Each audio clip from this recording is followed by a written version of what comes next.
Hello everybody and welcome back to OMB Reviews. I am the critic who is a cynic. Hope you're doing well, and today we'll be doing a box office preview for this upcoming weekend. But before getting into the actual numbers themselves, this is a story that a lot of people have been tagging me in on social media, and it is of course worth calling out because, as I have been consistently doing over the past several years on the channel, anytime a major studio releases a major film in China where they give millions upon millions of dollars to the Chinese Communist Party, I call them out. Apparently some people have not been watching my channel very long and have said, you've only been going after Avatar, you have to go after Marvel too, and they must have missed the memo where I've gone after Marvel films plenty of times over. Go ahead and look at my coverage over Avengers Endgame if you want to have a little bit more context on that as well. But we of course will continue to call out Hollywood as they continue to make these deals with the communist China, the Chinese Communist Party. And people seem to be confusing that with the people of China saying, don't they have a right to see movies too? Of course, no one's saying that they don't have a right to watch a movie, but when it comes to millions upon millions of dollars going to a Chinese Communist Party that is involved in so many human rights violations, including just the complete utter destruction and killing of innocent people for just mere convenience sake, not to mention the Uyghur concentration camps. Yeah, let's just say I'm going to call that out whenever it is something that is worth talking about, and of course this would be one of those very situations. But before we get any further though, please make sure you smash that like button, allow that fire button if watching over on Odyssey, and smash the rumble button as well. And also make sure that you are subscribed to the channel with the bell notification on that way you know time of the video live stream goes live on the channel. And Lord knows people are still going to be triggered today because every time I talk about Avatar, people just get so triggered by it. But let's first talk about this news. Now that Bob Iger, yeah, that's right, Bobby back in charge, and that means Bobby is having, once again, those deals done with the Chinese Communist Party. And so, as it says here, Black Panther Wakanda Forever and Ant-Man and the Wasp Quantumania secure February release dates in China. This will be the first Marvel films in the market since 2019. Who else was around in 2019, or who else was involved in the films of 2019 and many of the films in Oh, that's right, Bob Iger was. So, seems that not only did the pandemic have an impact on the films that were released in China, it also seems that maybe, just maybe, I'm not saying the guy's a good guy, but maybe Bob Chapek had some role to play in that as well, to a certain extent. Who knows? It is just interesting, as soon as Bob Iger comes back in charge, and I remember even mentioning this in a previous video at one point saying, hey, it seemed that Bob Iger was the reason why they were having these constant China releases. Oh, turns out, guess what? Hey, guess what? They're back in China now that Bobby Iger is back in charge. Now, one of the big differences, of course, is that Ant-Man and the Wasp and also Black Panther Wakanda Forever, especially since this film has already been out and will have been available on streaming for a while at that point too, is not likely to make that much of a splash in China still. Millions of dollars likely to still go to the Communist Party of China. For Ant-Man and the Wasp, it'll be a lot more than what Black Panther will bring in just because of sheer, again, release dates differences, right? One getting a somewhat brand new day and date release, right, with the rest of the world, whereas the other one has been around for a very long time. Regardless of that, just like I've done previously before, yes, I will continue to call out China, and I will continue to call out the Communist Party, and we'll continue to call out all studios, especially Disney, who is, again, also the ones who are behind giving hundreds of millions of dollars to China with Avatar: The Way of Water are going to continue to give millions of dollars to China with this news. There you go. Thank you for that coverage, Nancy, and thank you to the comments section for never shutting up about stupid things. So, speaking of stupid things, let's talk about Avatar: The Way of Water, which is expected to make another $20.4 million. Again, no surprise here at all for this film to continue to be at the top of the box office, getting very close to $600 million domestically. As I said previously, you know, the chances of this film getting to $650 to $700 million seem to be becoming a lot more likely, especially with very little competition over the next several weeks. A 38% hold from the previous week. This film is indeed doing very, very strong. The question, of course, is going to be, will it be able to make another $100 million or so domestically or not? Again, it seems at least possible at this point with the film making $20 million, again, after being out for about 5 weeks or so. So it is pacing pretty well. But the big question is, once competition starts to be brought into the picture, once actual films that can bring people to the screens come back, you know, into the theaters, you know, basically whenever the next Marvel film, that's not me trying to say positive things about Marvel in general, because I think most Marvel films these days are complete and utter trash, but they do bring people to the theater. Not to the same extent that Avatar is doing. Then again, Avatar has been released once every 13 years or so, and so it makes a little bit more sense as to why there seems to be a bit of a difference there. But regardless of any of that, Avatar Way of Water is projected to do very, very well. Also, something projected to do well is the film Megan. So, a 42% hold in the third week of its release. This little film continues to impress. Again, made on a very, very small budget, $74.8 million domestically is where this film is expected to be by the end of the weekend. So, this film is pretty much pacing to be able to probably break $100 million domestically when all is said and done. This film has already begun to make some profits. So, hey, kudos to them for having a profitable movie. Puss in Boots as well, because it finally broke even as well because of very strong holds, especially over the holiday season, is able to continue to add to its profits worldwide. So again, shout out to Universal for being able to continue that process. Also, A Man Called Otto is expected to make another $9 million, a 30% drop after its second week of a major release. It's been out for a while, again, in a very small capacity, but finally opened wide last week. So pretty good numbers here, but very hard to be able to predict exactly where this film will fall when everything is said and done, because of its very weird release schedule. Playing in the second weekend of its release is expected to drop 45%, but because this film does have to make a pretty penny of money left still, this movie does $5.6 million, making its total domestic to 20.1. Again, it's looking like this film is still going to be a big question mark as far as actual profitability is concerned. I'll go ahead and pull up the website, OMBReviews.com, and you can check out more information about box office tracking and movie reviews and things like that over there. But Plane, which opened at $10 million in its first weekend of release, made for a budget of around $22.5 million. It needs to make $56.2 million worldwide to break even. And so, as you can see, it still has a ways to go. If we actually go ahead and look to the numbers, I'll go ahead and pull that up because we like to do things live here on the channel. And see, it's not even in the top 3 when it comes to films. It's in the top 5. So definitely not a good place to be when you're a film that's trying to make your money back. So $13.8 million is where it currently is. And yeah, so 22.5. So definitely a possibility for this movie to be able to make its money back. But as you can see from the actual projections, let's see if the film goes to 20.1. And again, I know, River, I know. It'll be right on the cusp of it. So I do think that a break even is definitely within the possibility of, actually, you know what, looking at the numbers and looking at the projected drop off for the film, it's looking like a box office break even is guaranteed. How much actual profit it makes, though, is really anyone's guess. And the only reason why I would say is because of a small budget. I've heard some people say good things about it, but overall it looks like a very generic Gerard Butler film. A new film released from Sony, Missing, which is, yes, indeed, from the same people who did Searching. And Searching, I thought, was an innovative idea, but unfortunately, it just really didn't deliver in many ways. I think a big part of that was the fact that Deborah Messing was in the film and just was Deborah Messing in the movie, and just, again, that means that just not getting a very good performance from her. And so that kind of left that film having a lot of potential to be really good, and then not really living up to that potential. And as time has gone by, the film just continues to sour in my mouth. Missing is, again, using the same type of filmmaking where everything is being done from a camera.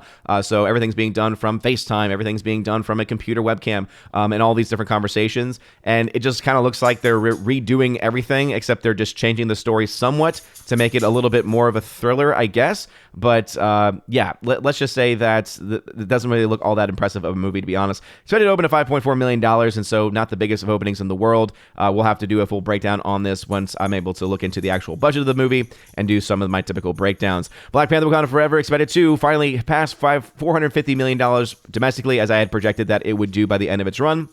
So again, $450 to $500 million domestic number is indeed where this film is going to be, as I had predicted. House Party expected to do what I thought it was going to do, have a massive drop-off, and I don't know why they're doing the 17-day theatrical window and just showing the world that no one wants to go see this movie, and not even having confidence enough to put it in over 1,400 screens.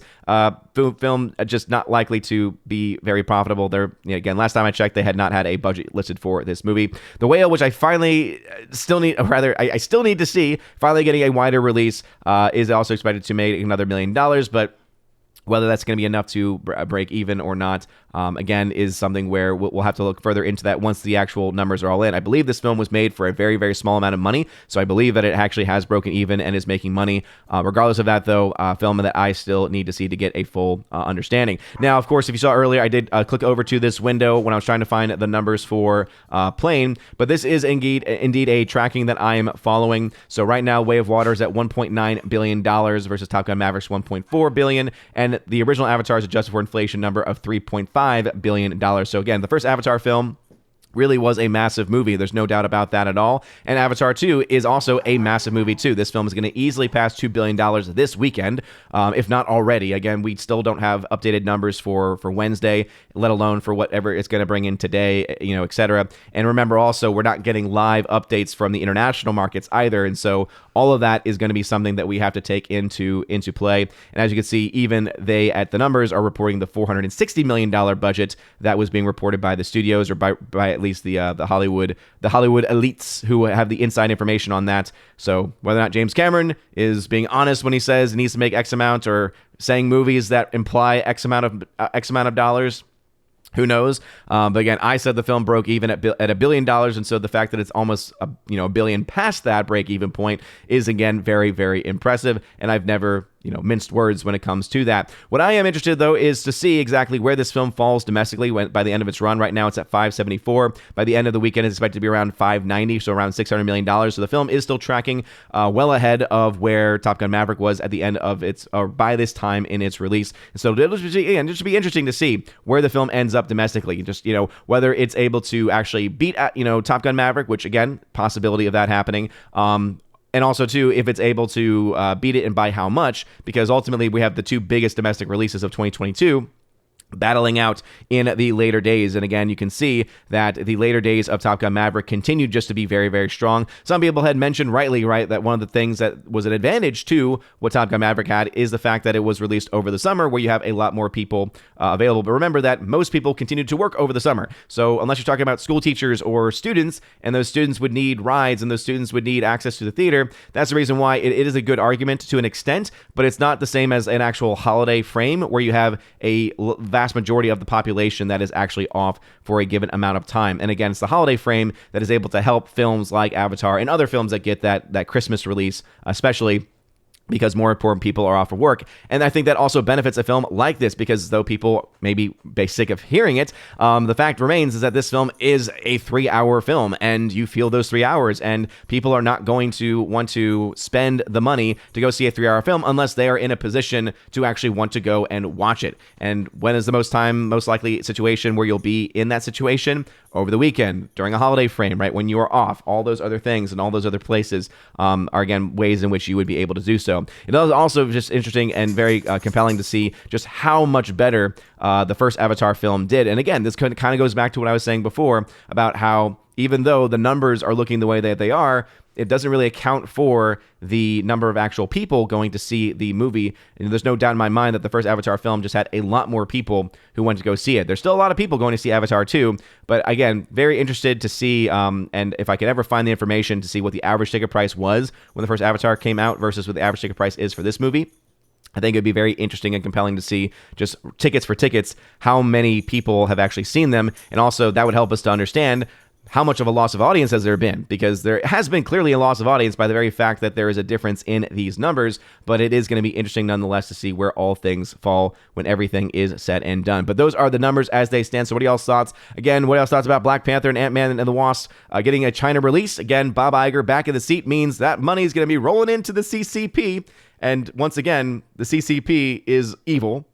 Pure and simple, is evil. That's not an opinion. That is a statement of fact that the CCP is evil. And so anytime that there are these Hollywood films that get released there, it means millions upon millions of dollars are going to be going into the coffers of the CCP. Over $100 million has already gone into their pockets from Avatar alone, and I think that is worthy of calling out, regardless of what the movie is, regardless of what the studio is. In this case, it just so happens to be that Disney is the one providing the vast majority of the money to the Chinese Communist Party. But of course, we will always call out any studio and any film that has major releases and gives money to them, much like we did when Minions finally released in China as well, and we called that out at the time as well. And again, if you have actually gotten to this point of the video where you're still watching, hey, thanks for actually watching the videos, as the vast majority of people who are going after me seem to be a part of this Avatar cult where they don't even watch the video, they just look at the title and then say, well, we like to see this guy whine and complain. It's like, hey, I'm just stating the facts about the movies themselves and about, again, as far as the actual box office is concerned, what the numbers say and what the numbers seem to indicate. That's all I'm doing. Anyway, let me know your thoughts in the comment section down below. If you like this video, smash that like button, like the subscribe button, smash the rumble button. You're all amazing and beautiful people. Hope you all have a wonderful rest of your day, a blessed time of Epiphany, and as always, God bless.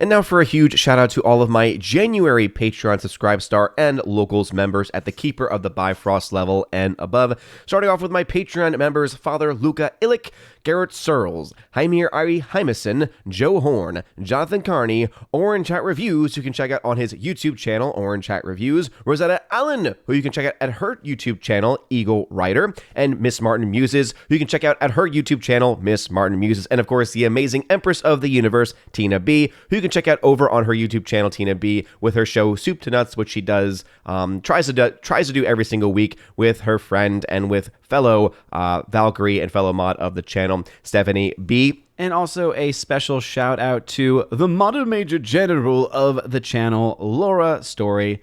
Thank you again for joining. And of course, I do want to give a special shout out to Tina B and make sure that everyone knows that our prayers are being extended towards her as she continues to recover from complications that have occurred recently with her medically and has resulted in a loss of eyesight, or at the very least of more clear eyesight. So to continue to offer our prayers for her. Also a shout out to my Subscribe Star peeps, Matt317, who can check out on his Twitch channel by the same name, The R, Fast Reaction, Mr. Roy, J-Rod the Beer Guru, and the K-Man, who you can check out over at xtheboundaries.co. And lastly, to my Locals members, Miss Minnesota Hockey Fan, How About a Hockey Player, J.H. Schwalbach, Brett D90, and the amazing lawyer